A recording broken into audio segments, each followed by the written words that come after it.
Selamat malam Bapak Ibu serta saudara-saudara sekalian, Shalom. Jadi ini perintah yang kedua. Perintah yang kedua terdapat di dalam Keluaran pasal 20 ayat 4 sampai dengan ayat yang ke-6.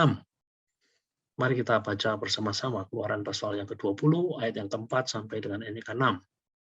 Di sana tertulis seperti ini. Jangan membuat bagimu patung yang menyerupai apapun yang ada di langit, di atas, atau yang ada di bumi di bawah, atau yang ada di dalam air di bawah bumi. Jangan sujud menyembah kepadanya atau beribadah kepadanya. Sebab aku, Tuhan Allahmu adalah Allah yang cemburu, yang membalaskan kesalahan bapa kepada anak-anaknya, kepada keturunan yang ketiga dan yang keempat dari orang-orang yang membenci aku.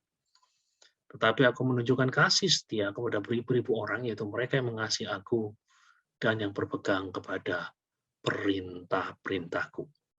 Nah, perintah yang kedua ini cukup panjang. Kalau kita lihat, ada 3 ayat khusus yang membahasnya di dalam Keluaran pasal yang ke-20. Mari kita lihat beberapa aspek yang menarik dari perintah yang kedua ini. Nah, kita melihat ada pernyataan seperti ini. Jangan membuat bagimu patung yang menyerupai apapun. Kemudian di situ ada deskripsinya, dan kemudian dilanjutkan dengan kata-kata seperti ini. Jangan sujud menyembah kepadanya atau beribadah kepadanya. Nah, apakah kalimat ini, jangan membuat bagimu patung yang menyerupai apapun, mengandung implikasi seperti ini? Yang pertama, semua patung, arca, bahkan lukisan ditabuhkan sebagai barang yang terlarang untuk dibuat dan dikonsumsi orang. Apakah ayat ini mengandung arti seperti itu? Bahwa kita sebagai umat Allah itu tidak boleh membuat patung, tidak boleh membuat arca, tidak boleh membuat lukisan, tidak boleh memiliki patung, tidak boleh memiliki arca, tidak boleh memiliki lukisan. Kalau itu benar kan berarti sebagai konsekuensinya semua, katakanlah, mereka-mereka yang bergerak di dalam bidang seni rupa, atau kerap kali disebut sebagai seni rupawan, dan para pengrajin harus divonis sebagai pelanggar serius dari perintah yang kedua ini. Apakah yang dimaksud oleh Keluaran 20 ayat 4 itu seperti ini? Nah, jawabnya tentu saja tidak, saudara-saudara sekalian. Sebenarnya sah-sah saja membuat patung, sah-sah saja membuat lukisan, atau mengkoleksi karya seni. Sepanjang katakanlah patung, lukisan, dan karya seni tersebut tidak menjadi berhala yang disembah dan dimuliakan. Perhatikan baik-baik, perintah kedua tidak berhenti pada kata jangan membuat bagimu patung. Kalimat jangan membuat bagimu patung itu masih ada kelanjutannya. Kelanjutannya ini yang jauh lebih penting. Kelanjutannya ini sebenarnya yang menjadi inti atau jantung dari perintah Allah kepada umatnya. Di sana dikatakan jangan sujud menyembah dan beribadah kepadanya. Jadi jangan kemudian dipilah-pilahkan. Jangan membuat bagimu patung. Itu bukan akhir dari kalimat. Masih ada kelanjutan. Kelanjutannya adalah jangan sujud menyembah dan beribadah kepadanya. Jadi dengan demikian sepanjang tidak diberhalakan, sah-sah saja bagi umat Allah untuk memiliki benda-benda seni, entah itu dalam bentuk patung atau entah itu dalam bentuk lukisan. Nah, saudara-saudara sekalian, jikalau demikian, merusak benda-benda seni, apalagi bukan milik sendiri, adalah sesuatu yang bertentangan dengan pekerjaan Roh Kudus. Pernah ada suatu masa memang, di mana orang-orang percaya melakukan perusakan terhadap benda-benda seni. Nah, ya sebenarnya bukan milik pribadi mereka. Dan saya ingin mengatakan merusak benda-benda seni, apalagi bukan milik sendiri, adalah sesuatu yang bertentangan dengan pekerjaan Roh Kudus. Kalau kita lihat di dalam kitab suci, Roh Kudus digambarkan sebagai roh yang tertib. Roh Kudus digambarkan sebagai roh yang lemah lembut. Roh yang mendatangkan penguasaan diri. Kalau kita perhatikan, merusak benda-benda yang bukan milik kita sendiri jelas-jelas menciderai karakter daripada Roh Kudus sebagai roh yang tertib, roh yang lemah lembut, roh yang mendatangkan penguasaan diri. Merusak, mencoret, ya, membuat sesuatu yang indah menjadi tidak indah lagi, lebih mencerminkan perbuatan dari setan dan roh-roh jahat yang dalam teologi Kristen disebut dengan istilah misokalos, pembenci keindahan, saudara-saudara sekalian. Kita telah membahas hal itu dengan panjang lebar pada waktu kita belajar dalam seri sebelumnya. Ketika kita belajar mengenai setan dan roh jahat, ada satu kata yang perlu saya ingatkan kembali. Kata tersebut adalah misokalos, dari kata miseo yang artinya aku membenci, kalos yang artinya keindahan. Jadi sang pembenci keindahan. Jadi saudara-saudara, vandalisme itu yang kerap kali kita lihat, mana orang-orang merusak benda-benda seni tanpa alasan yang jelas, itu adalah lebih mencerminkan perbuatan setan daripada perbuatan Roh Kudus. Lagian salah besar bila orang menyangka bahwa iblis itu selalu bersarang di patung. Karena ada beberapa orang yang mengatakan, oh patung ini harus dihancurkan karena tidak, oh lukisan ini harus dibakar karena lukisan ini ada setan. Apalagi dipicu dengan berbagai macam film-film Hollywood yang menampilkan cerita-cerita semacam itu. Dan juga film-film Indonesia yang bertemakan horor, yang memberikan kesan bahwa ada setan di dalam benda-benda, ada setan di dalam patung-patung, ada setan dalam lukisan-lukisan. Saya mengatakan salah kalau kita menyangka bahwa iblis itu selalu, kata selalu ini harus digarisbawahi, selalu bersarang di patung-patung. Ya kadang-kadang memang iblis ada di sana karena memang dibuat begitu oleh manusia. Sama seperti pohon besar sebenarnya tidak ada apa-apanya. Pohon yang sudah ratusan tahun sebenarnya hanyalah bagian daripada alam ciptaan yang sebenarnya layak dikagumi. Kalau kita melihat sebuah pohon besar di mana dia ada batang yang sangat besar, di mana karena 3 orang tidak sanggup merangkulnya, dan kemudian kita subur dengan daun-daun yang menghijau, dan kita mendengar kicau burung yang bersarang di atasnya, itu sesuatu yang indah. Tapi ada kehadiran iblis di sana oleh karena apa? Ya oleh karena manusia membuatnya hadir di sana. Ya seandainya manusia menganggap pohon itu sebagai pohon dan tidak menganggap ada sesuatu yang ada di sana, ya seharusnya tidak ada iblis di sana. Sama juga dengan katakanlah patung. Di dalam patung-patung lukisan yang dipercaya ada setan, dan memang di dalam katakanlah pengalaman seorang manusia atau beberapa manusia, mereka mengalaminya, mereka melihatnya, mereka mengalami gangguannya. Ya pada mulanya sebenarnya tidak apa-apa.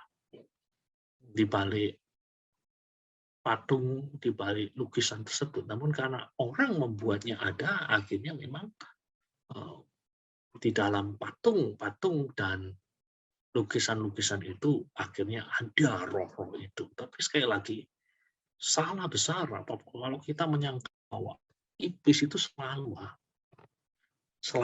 bersarang di patung-patung. Sudah tahu tempat kegemaran iblis untuk bersarang itu sebenarnya di hati manusia. Di hati Anda, di hati saya.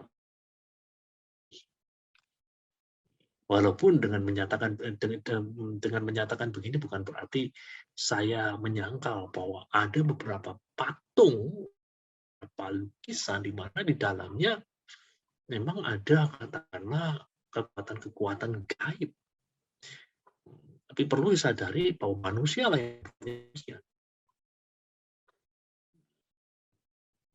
Oke, jadi sekali lagi kata jangan membuat bagimu patung yang menyerupai apapun, itu jangan dipandang bahwa kita dilarang untuk membuat patung, kita dilarang untuk mengkoleksi patung. Bukan itu. Yang dilarang adalah ketika kita membuat patung, ketika kita membuat karya seni, kita menjadikan karya seni itu sebuah berhala. Kita mensakralkan karya tersebut. Dan ini yang dilarang oleh Allah melalui perintah yang kedua. Oke, mari kita lihat implikasi yang kedua. Nah, kita mengetahui bahan berhala, atau dalam bahasa kerennya disebut dengan nama idolatry. Penyembahan berhala itu adalah sesuatu yang dan konyol. Jadi ada sesuatu yang paradoks. Paradoks di dalam pengertian apa? Penyembahan berhala itu merupakan bodoh sebenarnya. Dan paling tidak masuk akal. Namun yang menarik adalah yang melakukan hal yang paling bodoh, yang melakukan hal yang paling masuk akal ini justru adalah makhluk sebagai makhluk yang paling bijak yang ada di alam semesta ini, yang dianggap cerdas yang ada di alam semesta ini. Makhluk tersebut bernama,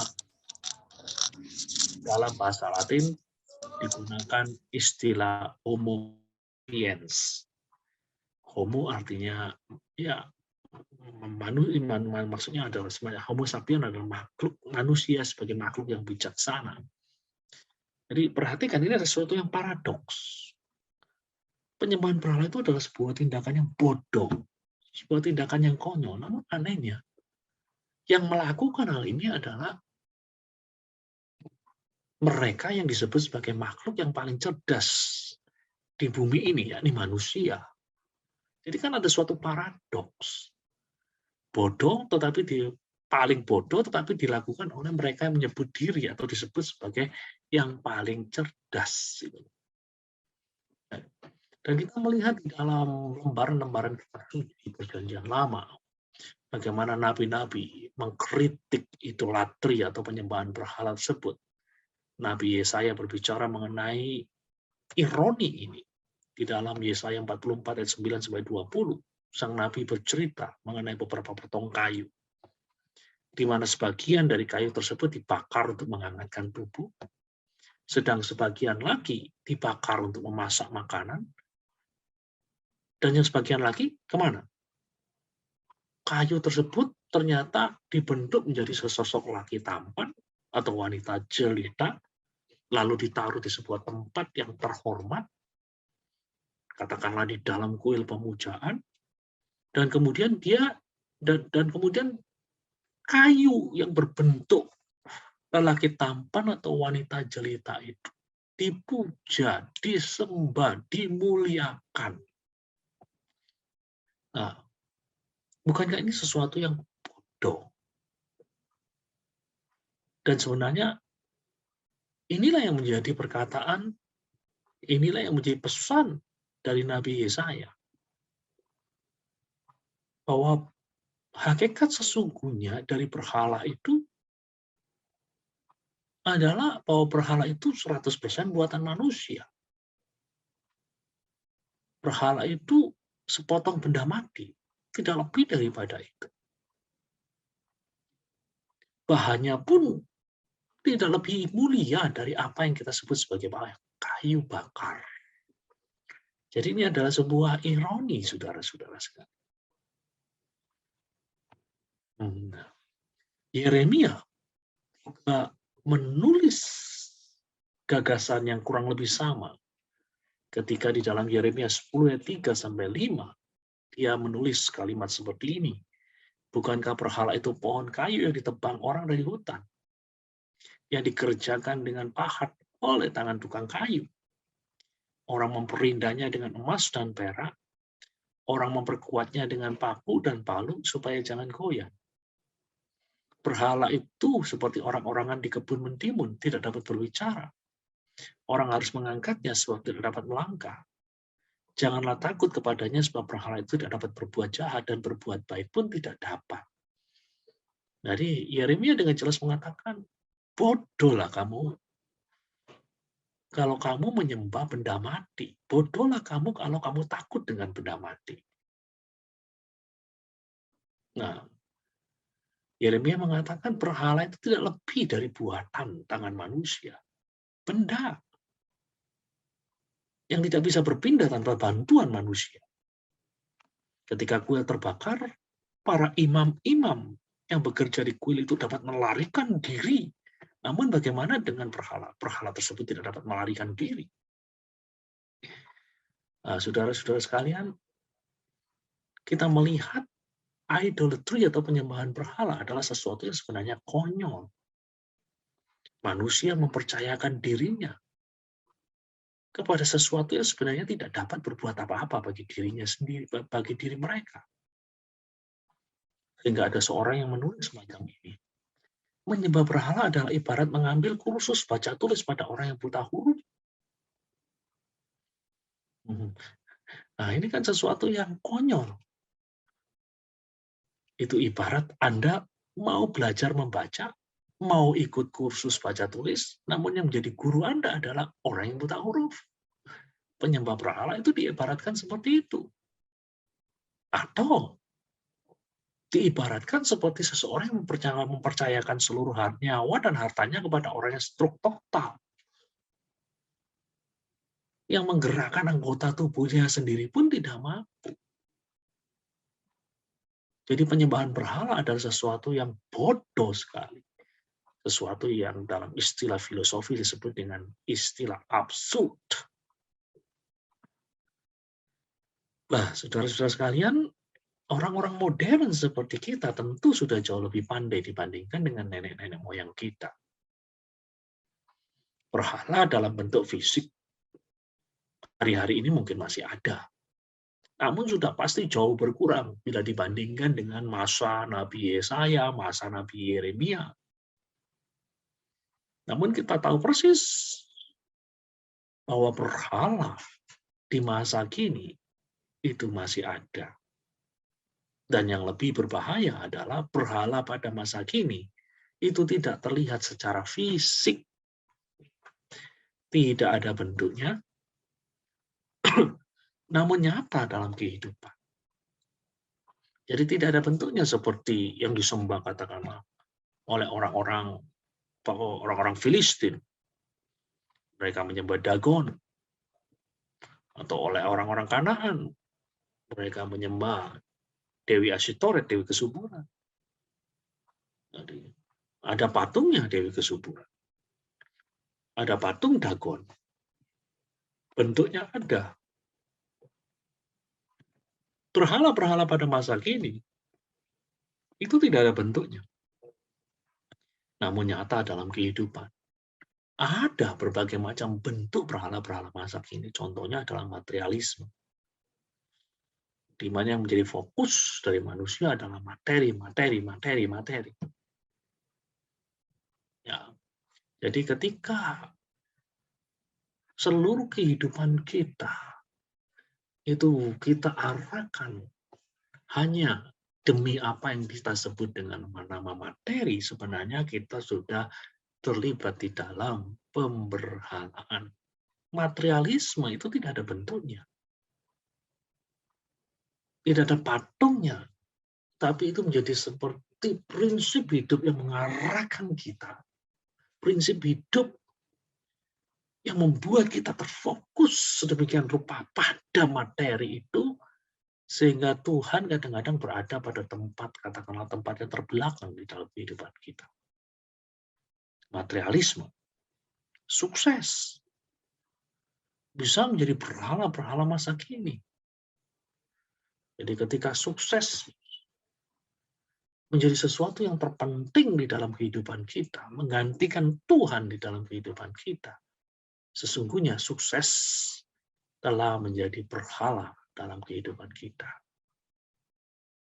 Nah, materialisme dan sukses itu hanyalah contoh dari beberapa berhala-berhala yang kerap kita jumpai di masa kini. Di luar itu masih banyak sekali.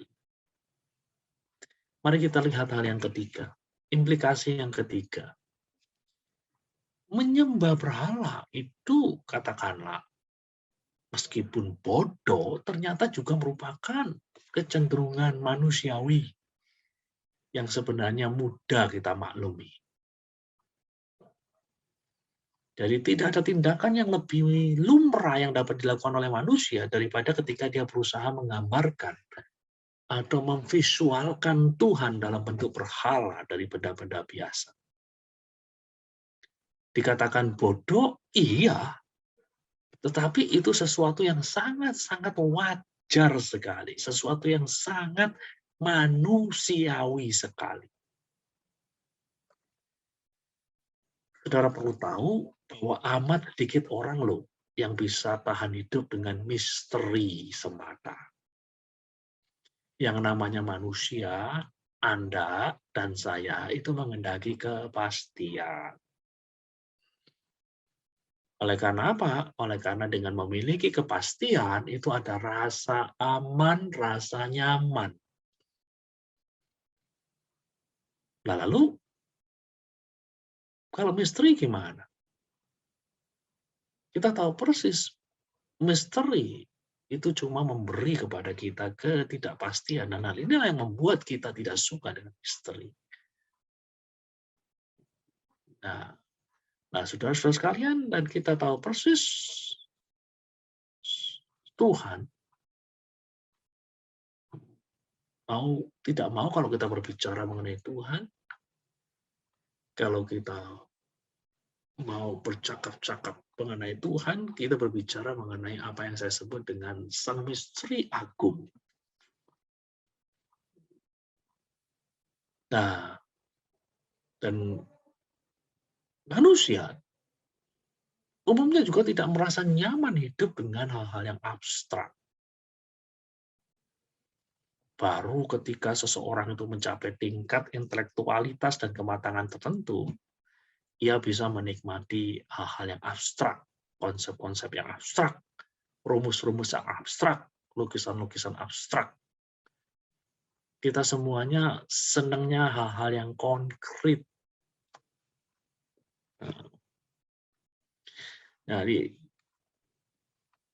sebabnya di level-level yang paling rendah dalam pendidikan kita, proses pendidikan itu selalu dimulai dengan sesuatu yang konkret. Contohnya dalam ilmu matematika. Ketika kita belajar pertama kali matematika, guru matematika kita menghadapkan kita dengan sesuatu yang konkret.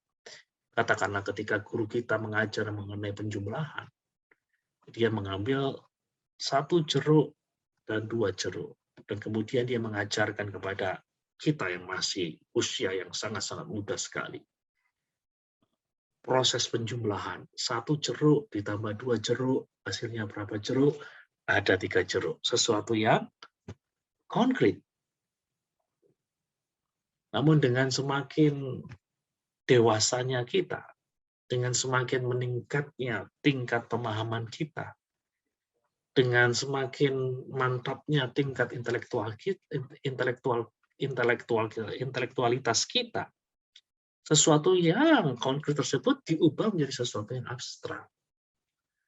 Nah, jadi 1 jeruk diganti dengan angka Arab 1, 2 jeruk diganti dengan angka Arab 2, sehingga 1 ditambah 2 menghasilkan 3.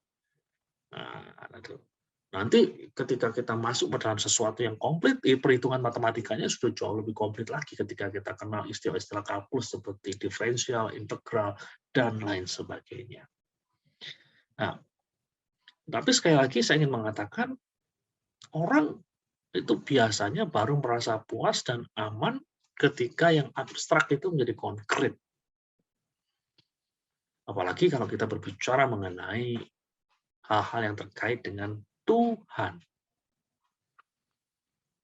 Amatilah betapa bersemangatnya dan menggebu-gebunya orang ketika mereka bercerita bahwa Tuhan telah menampakkan diri mereka.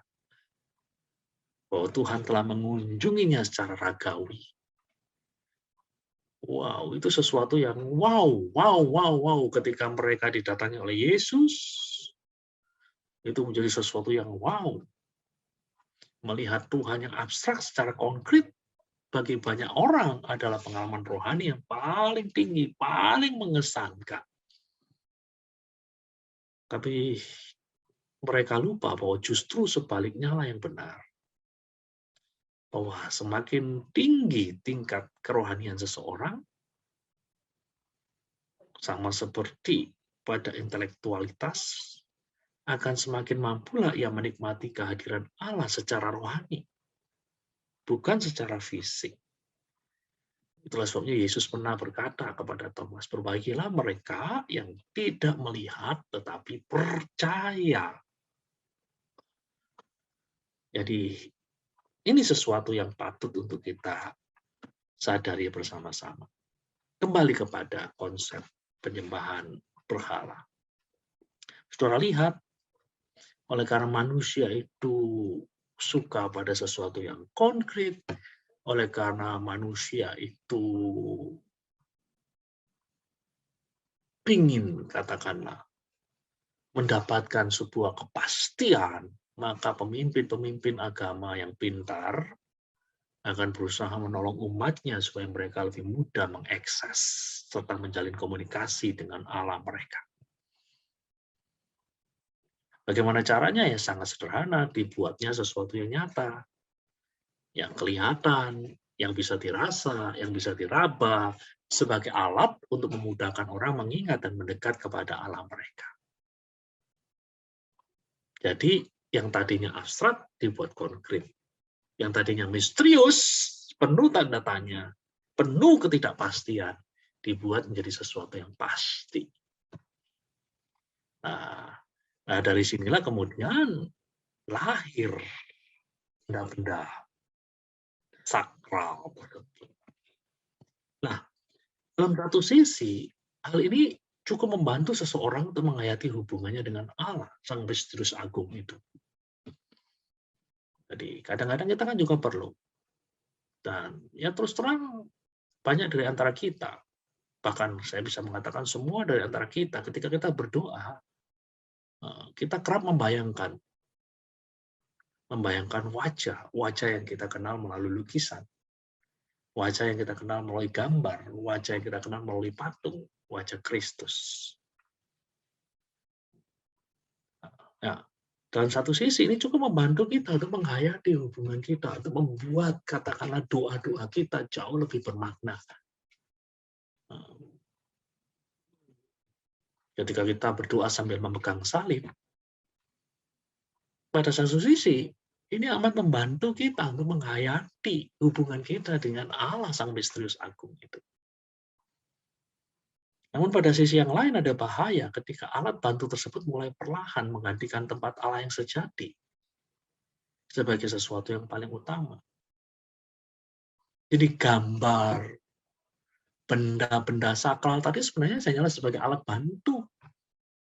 bantu kita untuk menghayati, agar supaya kita dapat menghayati hubungan dengan Allah Sang Misterius Agung. Namun perlahan kadang-kadang hal semacam ini kadang justru menggantikan tempat Allah yang sejati sebagai sesuatu yang paling utama. Contoh konkret yang bisa kita lihat dalam kasus patung ular tembaga. Dalam kitab Bilangan 21 ayat 6-9 diceritakan ular-ular terdung memagut orang-orang Israel yang tengah berkemah di suatu tempat di padang gurun. Dan untuk menyembuhkan orang-orang tersebut, Allah menyuruh Musa membuat patung ular tembaga. Dan mereka yang terpagut ular harus memandangnya supaya mereka hidup atau sembuh. Dan mereka hidup atau sembuh. Nah, dan menariknya, di dalam perjalanan sejarah, sesuatu yang seharusnya mengingatkan pada Allah, atau dengan kata lain, ular tembaga itu hanyalah sekedar alat bantu agar orang-orang Israel menghayati hubungannya dengan Allah. Dalam hal ini adalah mereka ingat akan Allah yang mengasihi mereka, ingat Allah yang mempedulikan mereka, ingat Allah yang berkuasa atas hidup mereka. Lah, dalam perjalanan sejarah, sesuatu alat bantu yang hanya sekedar jadi reminder tersebut pada akhirnya dipuja menjadi ilah. Bahkan diberi nama khusus. Kalau saudara baca, nama khusus untuk ular tembaga tersebut adalah Nehustan. Dan apa yang terjadi di dalam perjalanan sejarah Israel, ular tembaga buatan Musa itu pun terpaksa harus dihancurkan oleh Raja Hizkia. Karena ular tembaga tersebut telah menjadi berhala. Kita membaca di dalam 2 Raja-Raja 18 dan 4, di sana ditulis, dialah yang menjauhkan bukit-bukit pengorbanan, dan yang meremukkan tugu-tugu berhala, dan yang menebang tiang-tiang berhala, dan yang menghancurkan ular tembaga yang dibuat Musa. Sebab sampai pada masa itu orang Israel memang masih membakar korban bagi ular itu, yang namanya disebut Nehustan. Jadi perhatikan baik-baik.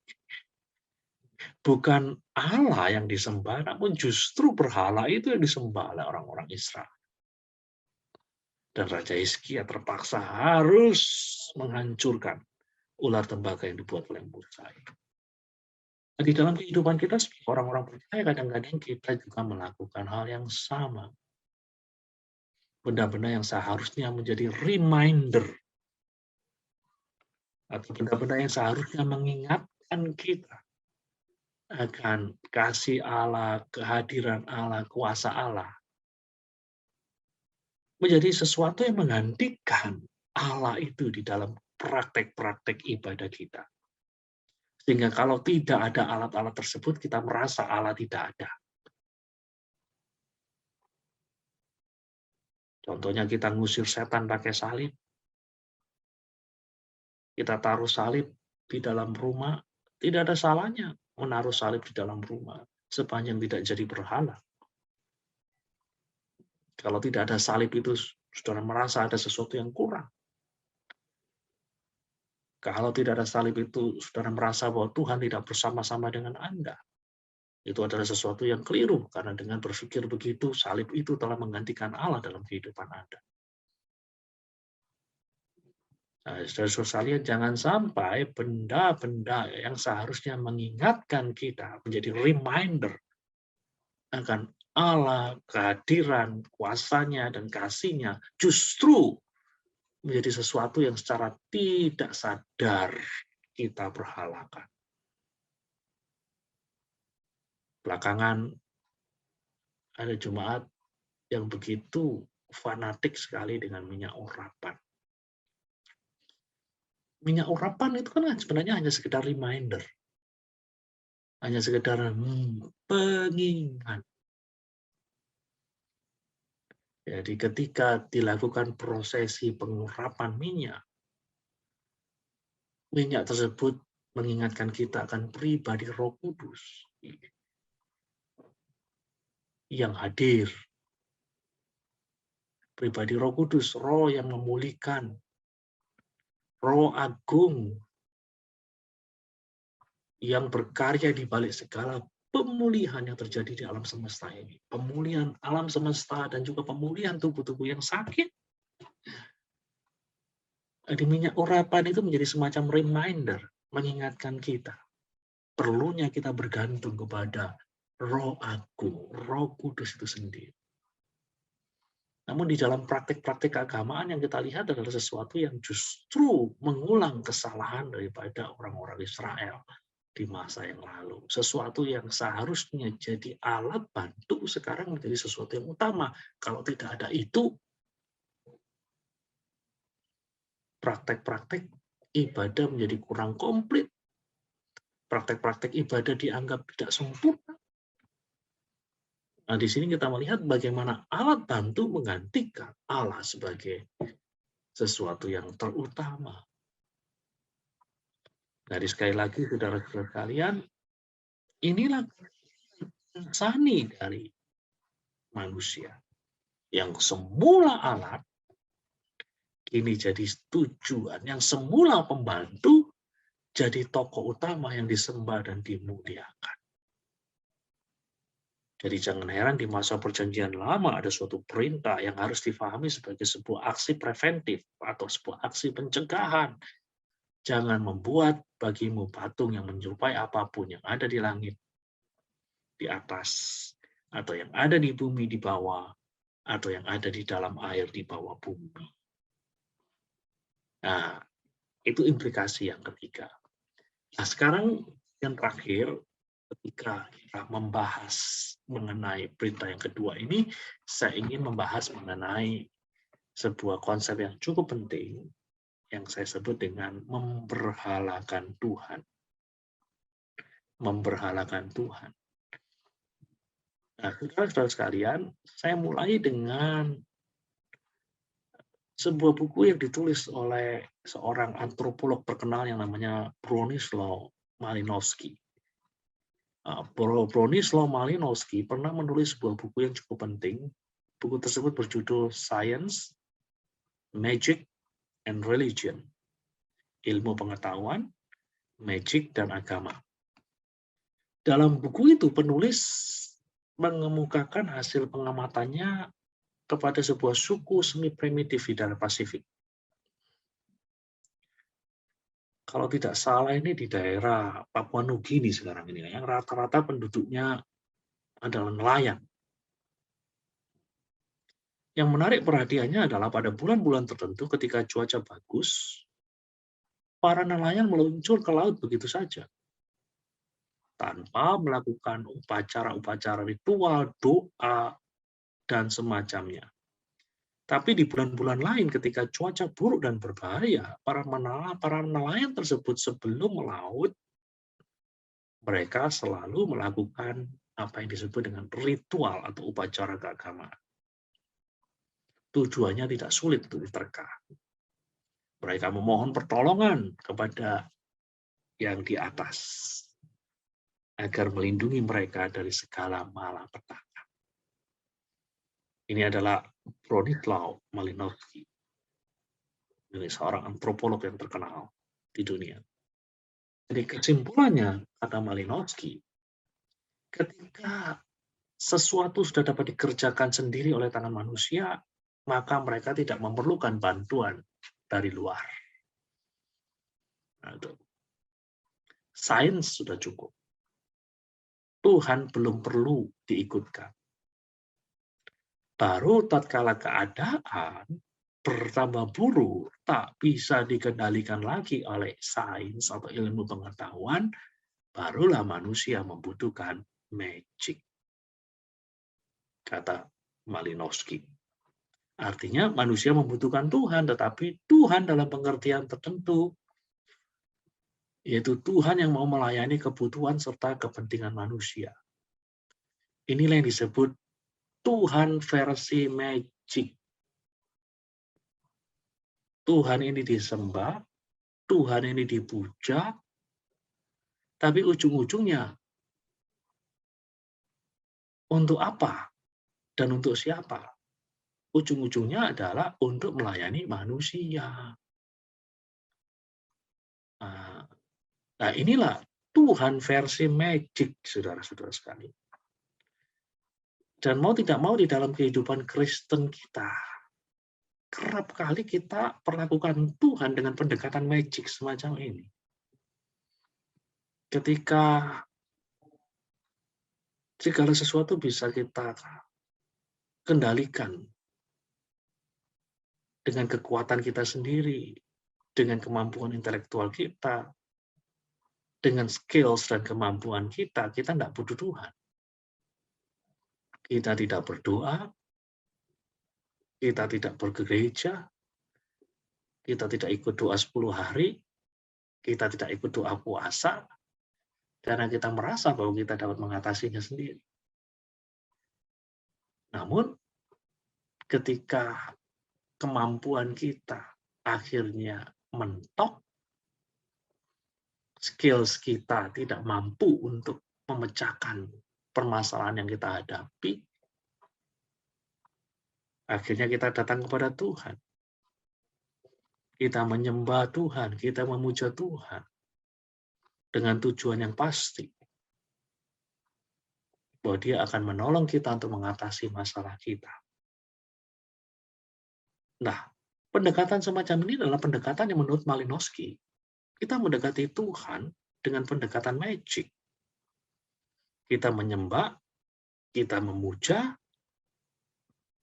Tuhan, tetapi ujung-ujungnya adalah untuk melayani diri kita sendiri. Magic. Nah, saudara-saudara sekalian, dan ini sebenarnya inti dari penyembahan berhala. Berhala-berhala disembah di masa yang lalu. Apakah demi kehormatan berhala itu sendiri? Ketika Dagon disembah oleh orang-orang Filistin, ketika Bel disembah oleh orang-orang Babil, apakah hal itu demi kehormatan berhala itu sendiri? Tentu saja tidak. Berhala itu disembah sebagai suatu metode penakluk agar dia bersedia melayani si penyembahnya. Dagon disembah dan dimuliakan agar keinginan dari orang-orang Filistin terpenuhi. Demikian juga Bel dimuliakan, dilayani, diberi sajian. Tujuannya bukan untuk kehormatan daripada dewa Bel itu sendiri, tetapi demi orang-orang Babel yang punya keinginan tertentu. Lalu di sini pertanyaannya, siapa menyembah siapa? Dan disinilah yang saya perkenalkan tadi konsep memberhalakan Tuhan. Jadi kerap kali Tuhan kita perlakukan sebagai berhala. Kita betul menyembah Tuhan. Kita betul memuliakan Tuhan. Namun kita lakukan itu sebagai sebuah metode untuk menaklukkan Tuhan agar dia bersedia melayani saya, melayani Anda. Jadi di sini siapa menyembah siapa ya? Nah, saudara-saudara sekalian, perintah yang kedua melarang kita untuk memberhalakan Tuhan. Perintah yang kedua jelas berbicara bahwa hanya Tuhanlah yang layak dipuja dan dimuliakan. Dan itulah sebenarnya Allah yang disaksikan di dalam Alkitab. Allah yang disaksikan di dalam Alkitab bukanlah Allah berhala, bukan Allah magic, tetapi Allah yang di dalam bukunya Malinowski disebut sebagai Allah kategori ketiga.